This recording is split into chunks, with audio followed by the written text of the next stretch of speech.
ठाकुर जी को बद्रीनाथ क्यों कहते हैं? एक कथा तो मैंने अभी सुनाई थी, क्योंकि बद्री फल से खेल रहे थे, बद्री फल से खेलते खेलते तपस्या करने लगे, इसलिए बद्रीनाथ। दूसरा भाव, ठाकुर जी जब यहां तपस्या में विराजित हुए तो यहां के शीत लहरों ने ठाकुर जी के ऊपर ठंडी ठंडी बर्फ की परतें बना दी। लक्ष्मी बड़ी व्याकुल हो रही थी वैकुंठ में कि मेरे नाथ तपस्या कर रहे हैं, मैं दर्शन करने जाऊं। अब तपस्या के मध्य में पत्नी का आगमन ये विरुद्ध है। तप में तो यहां पर आज भी ब्रह्मचारी सेवा करते हैं ठाकुर जी की, और ब्रह्मचारी जो रावल जी हैं, जो ठाकुर जी धर्माधिकारी जी आए थे, वे ठाकुर जी का स्पर्श नहीं कर सकते। ठाकुर जी के स्पर्श का अधिकार तो ब्रह्मचारी को है, और वो ब्रह्मचारी भी दक्षिण भारत से आएगा, और वो भी एक शंकराचार्य जी के द्वारा नियुक्त एक परिवार का ही बालक। वो पूरी पढ़ाई अध्ययन उसी अनुसार करता है कि उसको बद्रीनाथ की सेवा, मतलब उसका जीवन कुछ नहीं है, उसका जीवन केवल बद्रीनाथ है,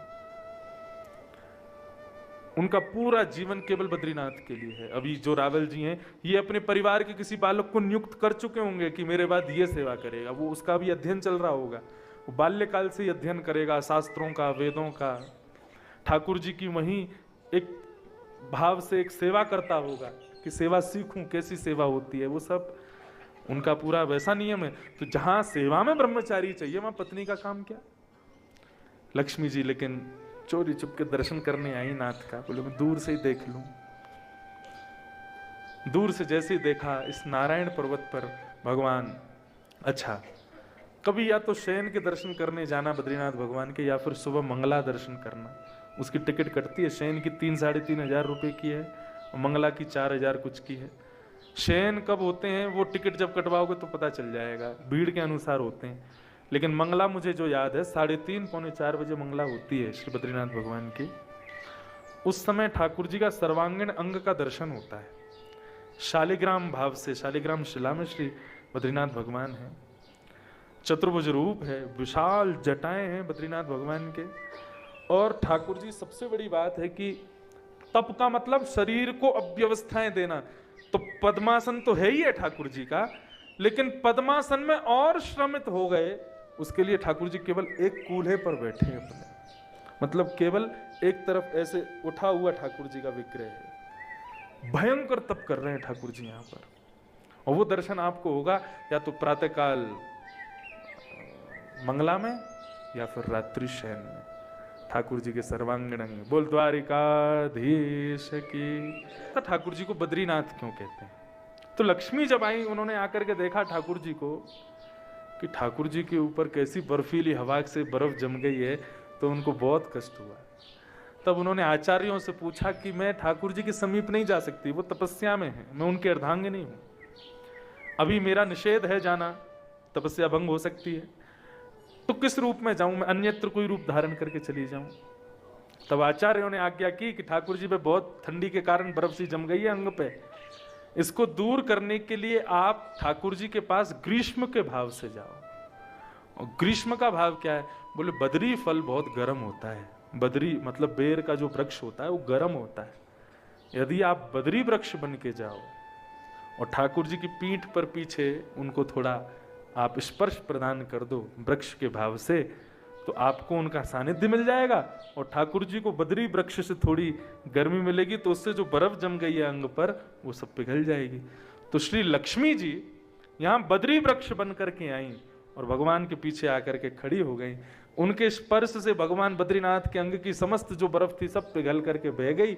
इसलिए देवताओं ने आकर के प्रणाम किया, यहाँ लक्ष्मी बदरी के रूप में है, उसके नाथ विराज रहे हैं, इसलिए बद्रीनाथ, इसलिए उनको बद्रीनाथ कहते हैं, बद्रीनाथ। लेकिन बद्री विशाल, विशाल कौन है? विशाल एक राजा था, उसका सब कुछ हरण हो गया था, एक युद्ध में सब छीन लिया था उसके विपक्षी राजा ने। उसको जब पता चला कि यहां पर नारायण तपस्या कर रहे हैं लोगों के, मानवों की इच्छाओं की पूर्ति के लिए, तो आ गया, आकर के भगवान की खूब तपस्या की, खूब उसने स्मरण किया। भगवान उसके सामने प्रकट हो गए, बोले क्या वरदान चाहते हो विशाल? तब उसने कहा कि महाराज मुझ पर ऐसी कृपा कर दो कि मेरे पास मेरा राज्य खूब बड़ा हो जाए, मेरे पास इतनी संपत्ति हो जाए, मैं सब सर्व विजयी हो जाऊं, सारे राजाओं को परास्त करके एक छत्र सम्राट बन जाऊं, आप कृपा कर दो। भगवान बहुत जोर से हंसे, भगवान बोले यहाँ आकर के तपस्या करके भी भोग विलास की वस्तु मांग रहा है? मेरा दर्शन करके भी तेरे अंदर से भोग नहीं नष्ट हुआ? मुझे देखने के बाद भी तेरी इच्छाएं नष्ट नहीं हो रही हैं? विशाल बोला, भगवान कृपा करो, जो चाहिए वो मैंने मांग लिया। भगवान बोले, ये कृपा तो हम कर देंगे, लेकिन दूसरी कृपा और करेंगे। क्या? तेरे भीतर से भोग भोगने की इच्छाएं नष्ट हो जाएं। क्यों? बोले, इस विशाल क्षेत्र में आकर के भोग नष्ट नहीं हुआ तो तुम यहाँ आए ही नहीं हो। ये बात मैंने सुबह भी कही थी, और सुबह नहीं कही थी शायद, मैं आप लोगों से चर्चा में कह रहा था कि यहाँ पर इच्छाएं प्रकट नहीं होती, भूख भी कम लगेगी, नींद भी कम आएगी। संसार के जितने भी भोग विलास हैं उन सबकी इच्छाएं यहाँ थोड़ी कम हो जाती हैं। और यदि कम नहीं हुई है, भगवान से प्रार्थना करना कि कर दो कम।